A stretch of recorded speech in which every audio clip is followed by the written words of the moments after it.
Meninas, meninos, saudações! Vamos continuar com as nossas atividades agora com sistema elétrico no Brasil. Trabalhamos nas últimas aulas a produção de energia em geral, a matriz energética em geral. Vamos trabalhar agora a matriz elétrica brasileira e as peculiaridades na produção e distribuição desta modalidade energética, desta fonte secundária de energia. Começando com a apresentação geral da nossa matriz elétrica, vejam que a nossa base hidrelétrica é mais significativa, a nossa base hidráulica, comparativamente às outras modalidades, como carvão e derivados, como biomassa, como a energia do gás natural, que seriam as formas térmicas convencionais, a energia nuclear, que é a térmica não convencional, só 2,5%, e ainda outras fontes complementares, como é o caso da eólica, como é o caso da solar. Vejam que esta matriz elétrica não se reproduz internacionalmente.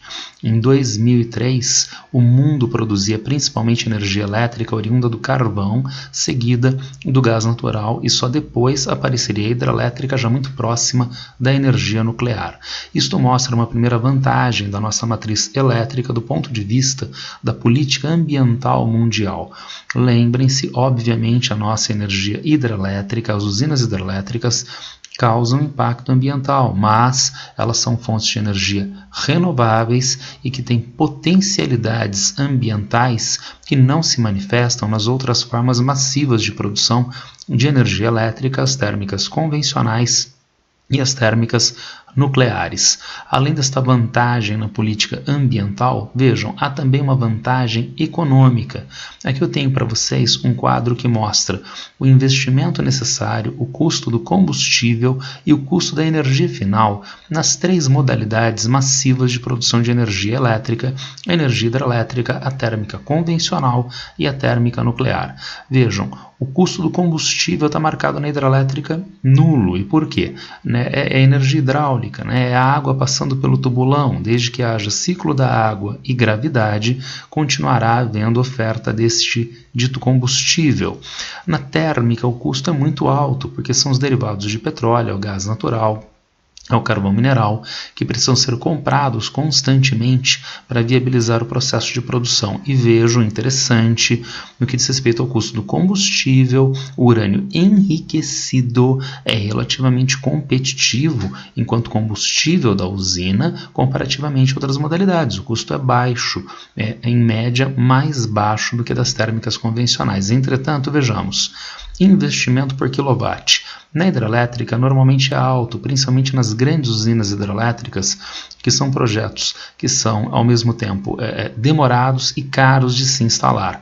Na térmica convencional é menor porque é um projeto, ao contrário do grande projeto hidrelétrico, mais rápido, mais barato, uma tecnologia mais simples para ser estabelecida. E na nuclear, nós temos muito alto investimento para viabilizar o investimento por quilowatt. Resultado, custo final da energia, que é o que importa para duas pessoas. Para mim, pessoa física, aquele que paga a conta de energia, e para o empresário, a pessoa jurídica, que vai ter na energia um custo de produção que limita mais ou menos o investimento que ele venha a fazer. Na hidrelétrica, o custo é baixo. Na térmica convencional, apesar do menor investimento inicial, o custo do combustível torna a energia final cara. E na nuclear, apesar do baixo custo do combustível, o investimento muito alto em segurança demanda então um resultado final de energia muito cara, energia em média mais cara, tá certo? De modo que nós temos no Brasil uma vantagem do ponto de vista ambiental, da política ambiental nacional e em escala mundial, com a produção hidrelétrica, energia renovável, e também uma vantagem econômica entre as formas massivas de produção de energia. A hidrelétrica é a mais barata. Entretanto, há problemas, ou pelo menos complexidades neste processo. Menor custo de energia versus a complexidade do processo. Gerenciamento da água. A matéria-prima da usina hidrelétrica é a água.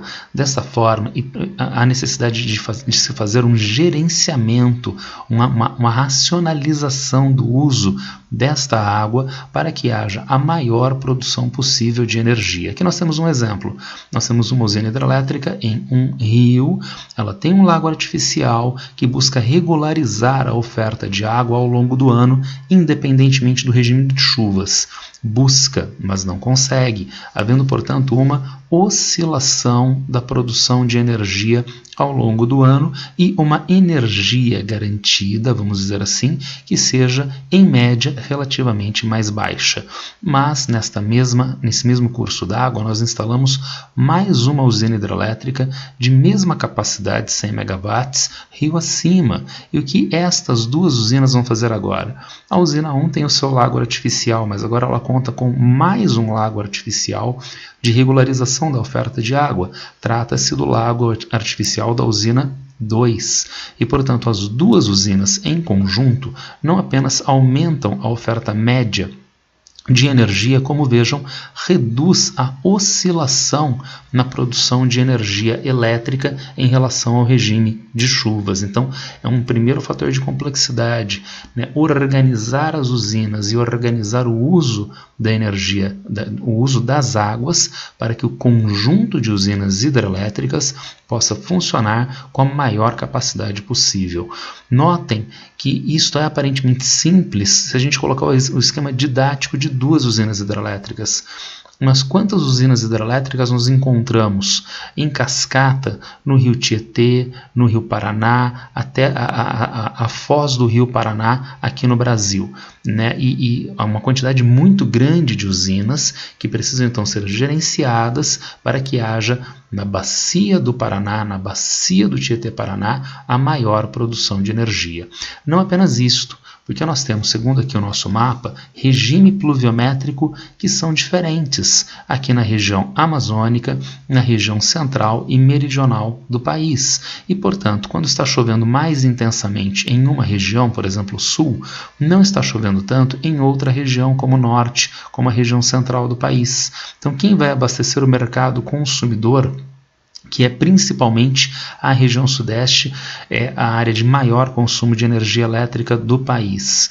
Então, nós precisamos ter o sistema integrado, de modo que possa haver o melhor gerenciamento da água, não apenas dentro da bacia hidrográfica, né, dentro do curso d'água, como entre as diferentes bacias hidrográficas. No período chuvoso da região sul, as usinas da região sul é que vão produzir maior quantidade de energia para tender a abastecer a si e ao mercado, por exemplo, do sudeste, através de linhas de transmissão de energia. E isto poupa a água das usinas da região norte, por exemplo. E que tal, passados 6 meses, uma inversão deste quadro? Então nós temos chuvas mais intensas no norte, que passam a funcionar com maior capacidade de produção, poupando a água de outras usinas hidrelétricas. Desta forma, há uma racionalização do uso da água, não apenas dentro da bacia hidrográfica, mas entre diferentes bacias hidrográficas. Isso faz com que haja a necessidade, então, de linhas de transmissão de energia de grandes distâncias. O Brasil é um dos maiores produtores mundiais de energia elétrica, mas o Brasil é o país que transporta os maiores volumes de energia elétrica a maiores distâncias no mundo.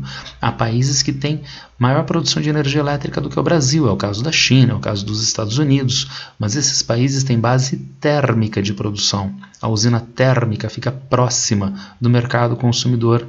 A usina térmica não apresenta esta complexidade de uso da água, por exemplo, na bacia hidrográfica ou entre bacias. E, portanto, apesar de esses países produzirem mais energia do que o Brasil, eles não precisam transportar a energia a grandes distâncias, como acontece no Brasil, o país que transporta as maiores quantidades de energia a maiores distâncias. Se aqui nós temos um primeiro fator de complexidade envolvendo o uso da água dentro da bacia e entre diferentes bacias hidrográficas, Aqui nós temos um outro fator de complexidade, porque mesmo utilizando da melhor forma possível a água dentro de uma mesma bacia ou entre bacias diferentes, ainda existe uma vulnerabilidade em relação ao regime de chuvas. Então, como compensar isto? Como evitar este problema? Com complementação térmica. Então, as usinas térmicas no Brasil, que têm, como nós vimos, uma energia mais cara, podem ser acionadas com vistas a não haver falta de energia para o mercado consumidor. Entretanto, e novamente, esse processo é de alta complexidade, porque não basta acionar a usina térmica em um determinado momento de falta de chuva. Há que se pensar no melhor uso da água ao longo do tempo, antevendo, consequentemente, períodos chuvosos ou períodos secos para haver o acionamento ou não dessas centrais térmicas. Vejamos, cenário presente no dilema elétrico brasileiro. Usar a água. Por quê? Porque, eventualmente, a gente tem uma tendência de alta pluviosidade. Então, a gente usa bastante as hidrelétricas neste momento e não as térmicas, que são mais caras, porque há uma expectativa de alta pluviosidade, os lagos artificiais continuarão cheios e daí tudo se resolve bem. Mas há uma expectativa de longo prazo de baixa pluviosidade. Então não se espera uma situação de emergência nos lagos artificiais. Agora são acionadas as usinas térmicas para que se atravesse o período seco com o menor uso da energia térmica, racionalizando o melhor possível o uso da energia hidrelétrica, a água remanescente do lago artificial. É a melhor situação de custos. Caso isso não aconteça, erramos na produção, na complementação térmica, né?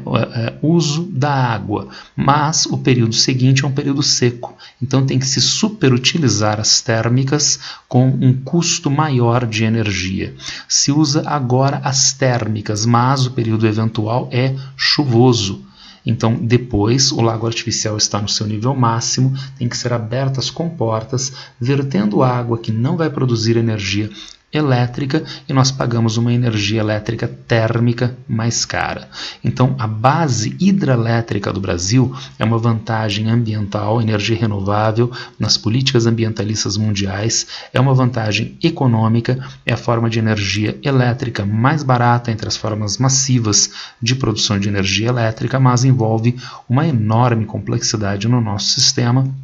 Primeiro, no uso da água dentro da bacia hidrográfica. Segundo, o uso da água entre diferentes bacias hidrográficas. E terceiro, a complementação térmica, pensando na previsão das chuvas de longo prazo para maior ou menor acionamento desta complementação térmica. Além disto, e é claro, apesar da vantagem ambiental, apesar de ser uma energia renovável, gera dano ambiental, como nós já vimos nas aulas anteriores. O lago artificial da usina hidrelétrica gera sempre danos ambientais, problemas socioambientais com ocupação de áreas agrícolas, com mobilização de populações que têm que ser deslocadas e reassentadas em outros locais e, inclusive, lembrem-se, efeito estufa antropogênico, de modo que nós tenhamos com a morte da vegetação nativa, o apodrecimento da vegetação nativa, a liberação de metano, que é gás de efeito estufa que tem que ser contabilizado no processo de produção de energia hidrelétrica, tudo bem? Aqui nós temos da apostila o esqueminha com os lagos artificiais das usinas hidrelétricas e o potencial de produção de energia. Por exemplo, o lago de Itaipu, 1,4 mil quilômetros quadrados, para uma produção de 14 gigawatts, né? Seria, né, 1000 megawatts, 14 gigawatts, tá certo? Agora vejam uma vantagem, a barragem aqui de Balbina, o lago, o complexo de Belo Monte, complexo de Belo Monte, que tem uma produção que só perde aqui para Itaipu. Na verdade, Belo Monte é um complexo com 2 barramentos e seria a terceira maior usina hidrelétrica do mundo, né? Só perderia para Três Gargantas na China e para Itaipu em potencial de produção de energia. Mas o seu lago artificial é de apenas meio quilômetro quadrado, tá certo? Desculpa, 500 quilômetros quadrados. 500 quilômetros quadrados é um lago artificial relativamente pequeno para esta produção de energia, porque há 2 barramentos e um barramento tem turbinas bulbo, turbinas a fio d'água, que dispensam barramentos de maiores dimensões. Então, através desta tecnologia, é possível uma produção de energia, mas com relativamente menor impacto ambiental. Vista então a usina, a produção de energia hidrelétrica, hidráulica, vamos avançar pela produção térmica. Cuidado com a apostila traz este gráfico, que em um primeiro momento pode se chocar com as informações que os alunos têm, inclusive da própria apostila. Por exemplo, a participação da energia nuclear aqui em quase 10% do total de produção. Mas por quê? Porque esse gráfico é a matriz elétrica exclusivamente térmica. Lembrem-se então que lá no nosso primeiro gráfico de matriz elétrica aparecia a energia nuclear com 2,5%. Se nós dispensarmos as fontes eólica, solar, hidrelétrica, pensarmos apenas nas térmicas, aí a nuclear chega a 10%.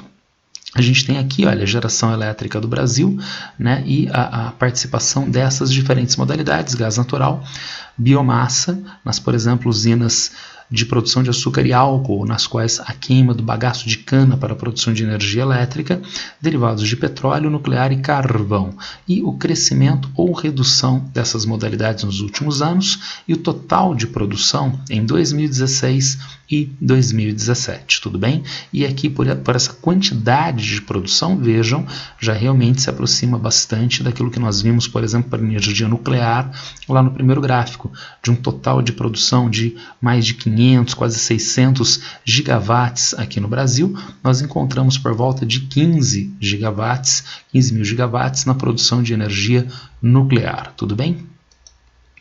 A principal modalidade que a gente tem em crescimento de energia térmica no Brasil nos últimos anos são as usinas térmicas de gás natural. Elas envolvem algumas vantagens como a rapidez e baixo custo de construção, a proximidade do mercado consumidor, diferentemente das hidrelétricas, que precisam ser feitas aonde o rio se encontre com volume d'água, perenidade e seja encachoeirado. As térmicas não, elas são instaladas aonde haja demanda, reduzindo os custos com linhas de transmissão de energia. E elas são menos poluentes, mas cuidado comparativamente às outras térmicas. Se nós fizermos uma comparação de emissão de gases de efeito estufa, gases de chuva ácida, por exemplo, entre as térmicas convencionais, com gás natural, com derivados de petróleo e carvão, nós temos então nesta ordem crescentemente poluição. As de gás natural com menor dano ambiental, intermediária para as que usam derivados de petróleo e mais elevado para as indústrias, para as usinas térmicas a carvão. Há, entretanto, desvantagens, né? Como nós vimos naquela tabela, o preço da energia é mais alto e daí no Brasil elas só entram na forma de complementação. Assim como uma potencialidade de problema que é a importação do gás. Nós temos o Acordo Bolívia-Brasil, o gasoduto Bolívia-Brasil, que eu destaquei a área de atuação dele aqui no nosso mapa, desde a Bolívia, passando pelo centro-oeste, pelo sudeste, avançando pelo sul do Brasil, e através desse gasoduto a oferta de gás natural para as usinas térmicas a gás. Isto não é exatamente um problema.